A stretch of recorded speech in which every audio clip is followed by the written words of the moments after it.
कुछ कार्य नियोगी होते हैं और नियोगी कार्यक्रमों के अनुसार तीर्थंकरों का जन्म हमेशा अयोध्या में ही होता है और निर्माण सम्मेद शिखर से ही होता है। ये प्रकृति ने उस भूमि को इसी योग्य बनाया है। इसी दोनों पृथ्वी के अंदर दो नंद्यावर्त स्थापित हैं। वे नंद्यावर्त अकृत्रिम हैं, किसी के द्वारा स्थापित नहीं किए गए, अनादि काल से अयोध्या में और शिखर जी में हैं। और वही संकेत उनके लिए है कि ये प्रकृति ने ये दो पवित्र स्थान रखे। जब प्रलय काल आएगा तब ये दोनों नंद्यावर्त ऊपर सबको देखने में आएंगे। देवता देखेंगे, विद्याधर देखेंगे और देवता इनकी पूजा करेंगे और जैसे ही पूजा करेंगे प्रलय शांत होगा। एक असंख्यात कल्प काल के बाद हुंडाव शर्पणी काल आता है जिसमें नियोगी परंपराएं टूटती और उसी के अनुसार चार तीर्थंकरों का निर्माण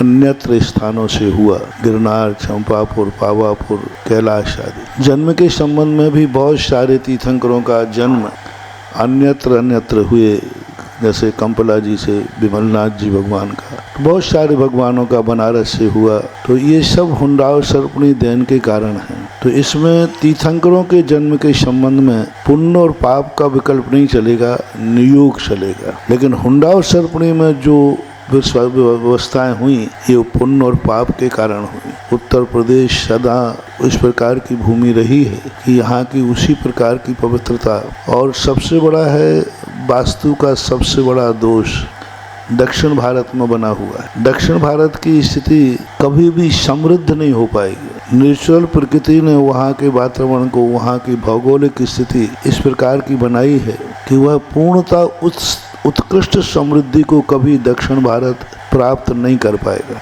और तीर्थंकरों का जन्म वहीं होता है जहाँ जीवों के सर्वोत्कृष्ट पुण्य का उदय होता है। ये मूल कारण बनते हैं, ऐसा मानना चाहिए।